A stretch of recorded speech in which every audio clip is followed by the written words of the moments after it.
자, 월요일입니다. 4월 10일 월요일 민수기 11장 1절로 15절 말씀.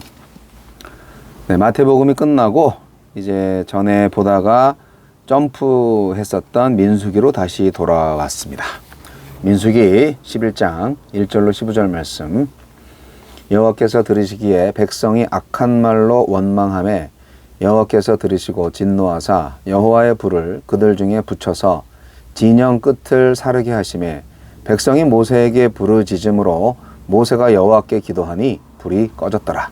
그곳 이름을 다베라라 불렀으니 이는 여호와의 불이 그들 중에 붙은 까닭이었더라. 그들 중에 섞여 사는 다른 인종들이 탐욕을 품음에 이스라엘 자손도 다시 울며 이르되 누가 우리에게 고기를 주어 먹게 하랴.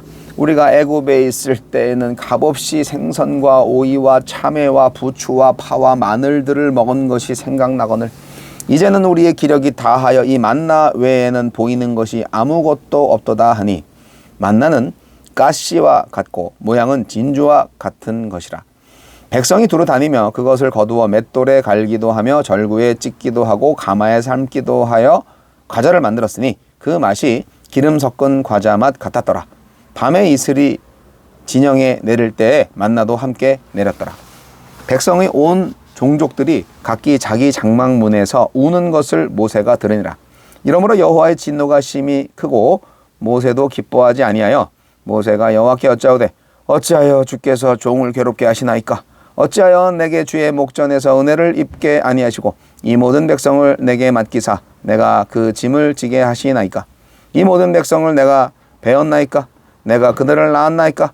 어찌 주께서 내게 양육하는 아버지가 젖 먹는 아이를 품듯 그들을 품에 품고 주께서 그들의 열조에게 맹세하신 땅으로 가라 하시나이까? 이 모든 백성에게 줄 고기를 내가 어디서 얻으리이까? 그들이 나를 향하여 울며 이르되 우리에게 고기를 주어 먹게 하라 하온즉 책임이 심히 중하여 나 혼자는 이 모든 백성을 감당할 수 없나이다. 주께서 내게 이같이 행하실진대 구하옵나니 내게 은혜를 베푸사 즉시 나를 죽여 내가 고난당함을 내가 보지 않게 하옵소서.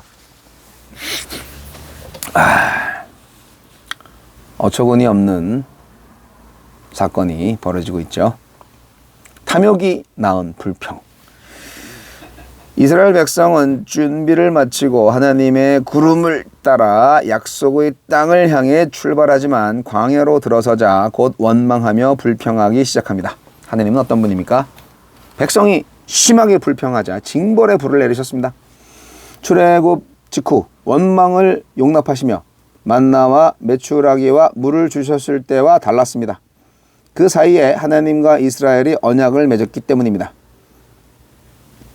하나님은 언약에 불성실한 이스라엘을 벌하시면서 진영의 언저리만 불사르셨고 모세의 간구에 곧 불을 끄셨습니다. 처음이라 관용을 베풀어 경고만 하신 것입니다. 이렇듯 하나님은 우리가 언약에 신실하지 못함을 노여워하시지만 그래도 자비를 거두지 않으십니다. 우리에게 주시는 교훈은 무엇입니까? 탐욕과 원망은 전염성이 있습니다. 애굽에서 이스라엘을 따라 나온 일부 다른 인종에게서 시작된 불평이 백성의 온 종족들의 원망으로 퍼졌습니다.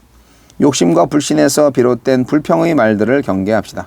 내 불평이 가족과 이웃에게 하나님을 향한 원망을 퍼뜨릴 수 있습니다. 식탐에 빠진 이스라엘 백성은 감사와 경이로움으로 먹던 만나를 하찮게 여기고 먹을 게 만나밖에 없다고 불평했습니다. 그리고 애굽에서 혹독한 노역의 대가로 겨우 먹은 양식을 값없이 먹었다며 왜곡했습니다. 이처럼 탐욕은 불만을 낳고 불만은 기억의 왜곡과 은혜에 대한 망각을 낳습니다. 하나님을 따르기로 선택한 삶이 불만스럽고 세상에 눈길이 간다면 욕심이 낳은 왜곡 때문일 것입니다.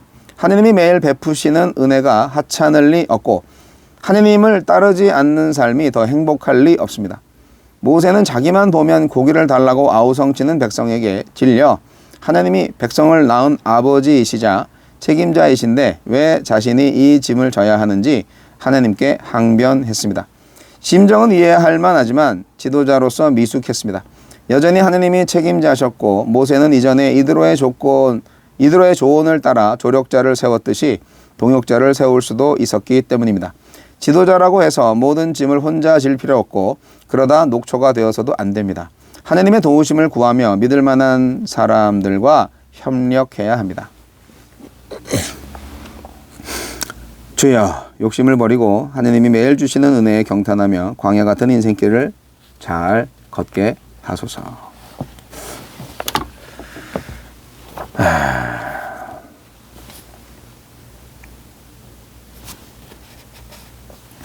민수기의 내용이 이제 전의 내용이 좀 잘 기억이 안 나신다면 이제 11장부터 지금 보고 있잖아요. 1장부터 10장까지의 내용이 뭐였냐? 출애굽한 이스라엘 백성들이 시내산에 도착한 것은 출애굽 후 3개월이 되는 첫째 날이었어요. 그 이후에 이들은 약 1년 2개월 정도 시내산에 머무르면서 하느님과 언약을 맺고 구체적인 율법을 받았죠. 십계명과 언약의 책, 제사제도 등이 중요한 관심이었어요. 민수기는 이제 그런 휴식을 이제 끝내고 시내산을 떠날 때가 되었기 때문에 떠나기 전에 마지막으로 준비해야 할 여러 가지를 점검하고 있는 내용입니다. 그래서 전체적인 분위기가 이제 시내산을 떠나서 곧 약속의 땅 가나안으로 들어갈 수 있을 거야 라는 그런 기대가 이렇게 담겨 있는 그런 내용들입니다. 민수기 1장에서 4장까지 이제 인구 조사를 했고 또 그를 통해서 이제 조직을 만들었죠. 네. 이제 군대가 탄생을 한 거죠. 네. 그리고 이제 그 진영을 어떻게 배치하고 어떤 방식으로 행진할지를 이제 5장부터 8장까지에 알려줍니다. 예.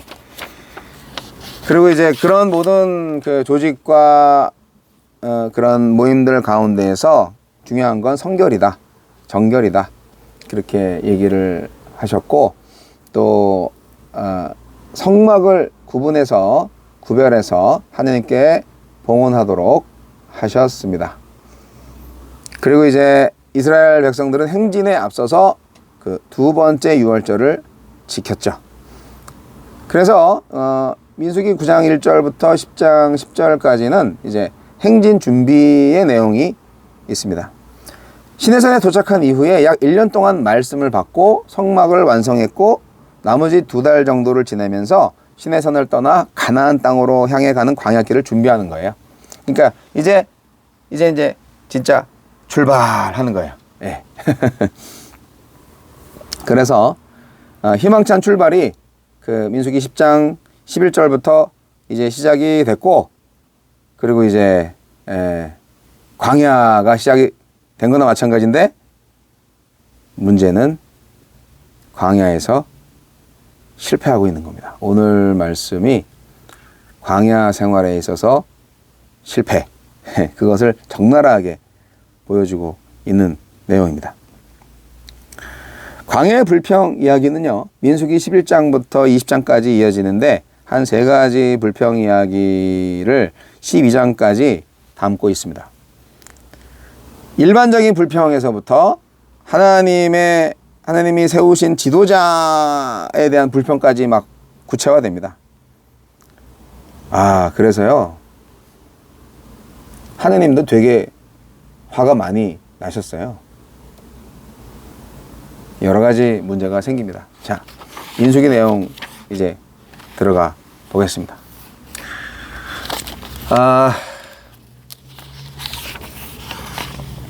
백성들은 불평을 합니다. 네. 여행이 힘들죠. 불평을 하는데, 또 시내산에 1년 2개월 정도 이렇게 머무르면서 있을 때는 정지하고 있으니까 뭐 괜찮았을 텐데, 이제 행군을 하잖아요. 그러니까 모든 게 힘들죠. 디베라 광야에서 백성들이 막 악한 말을 하면서 막 하느님을 원망합니다. 그래서 하느님이 분노하셨고, 진영 끝을 불사르기 시작하셨어요. 하느님께서. 얼마나 화가 나셨으면 불을 놓아가지고 진영을 막 태워요. 그래서 모세가 이거 큰일 났다 이거. 백성들을 위해서 부르짖고 기도해서 간신히 여호와의 분노를 잠재웁니다. 불도 꺼지고. 결국 그거는 뭐 하느님이 자비를 베풀어서 그렇게 된 거죠. 근데 불평이 뭐 내용이에요? 예, 본문 읽으신 거 기억나신다면 불평이 고기를 못 먹어서 불평인 거예요. 기적적으로 공급되는 만나만으로는 이제 충분하지 않다. 그래서 이 만나만 먹으니까 질렸다. 애굽에서 노예 생활할 때 먹던 것보다 못하다. 이런 말도 안 되는 불평을 하는 거예요. 그게 뭐예요? 결국 이런 식으로 말한다면 광야의 하나님을 애굽의 바로 왕보다 더 무자비하고 무책임한 왕으로 왜곡하고 있는 거 아니에요? 그들은 육신의 만족을 위해서라면 자유도 버리고 하나님도 다 버릴 사람들이었던 거예요. 아, 이런 사람들을 왜 하나님이 구원하실까요? 세상 문화 속에 살면서 자족하는 법을 잊은 채 가진 것은 당연하게 여기고 세상과 비교하면서 상대적인 박탈감을 느끼며 살고 있는 사람들, 똑같은 사람들입니다. 광야에서 불평불만하는 사람들과 마찬가지인 사람들입니다. 우리는 지금도 힘겨운 광야의 시대를 건너고 있는 거 아니겠어요? 불만과 자만을 거두고 은혜에 감사하며 살아야죠. 끝도 없는 광야에서 백성들의 끝도 없는 불평에 모세는 이제는 완전히 지쳤습니다. 노예 근성에 찌든 백성들을 양육해야 하는 부모로서의 책임이 너무너무 힘들었던 거예요. 할 수 없는 거를 요구하는 이 백성들의 아우성을 듣고 있자니 정말 죽고 싶을 정도로 괴로웠습니다, 모세가. 그래서 나를 좀 죽여달라고 막 그렇게 하나님한테 하소연하지 않습니까? 그 지도자는 참 이렇게 힘들어요. 뭐 교회 지도자 자리도 쉬운 자리는 아니죠. 성도들은 교회에 대해서 불평 불만이 가득할 때도 있고 뭐 교회가 좋다고 말할 때도 있는데 목사의 입장에서는 교회 성도님들의 마음이 참 변덕이 심하다 라고 생각될 때가 가끔 있어요. 어쩌겠어요? 신앙이 성숙하지 못해서 그런 거잖아요. 결국 사람은 할 수 있는 게 아무것도 없어요. 하나님이 하셔야 됩니다. 하나님이 하셔야 합니다. 모세는 하나님이 자식들이니까, 이 백성들 하나님 자식들이니까 하나님이 책임지세요. 그렇게 기도를 하셨습니다.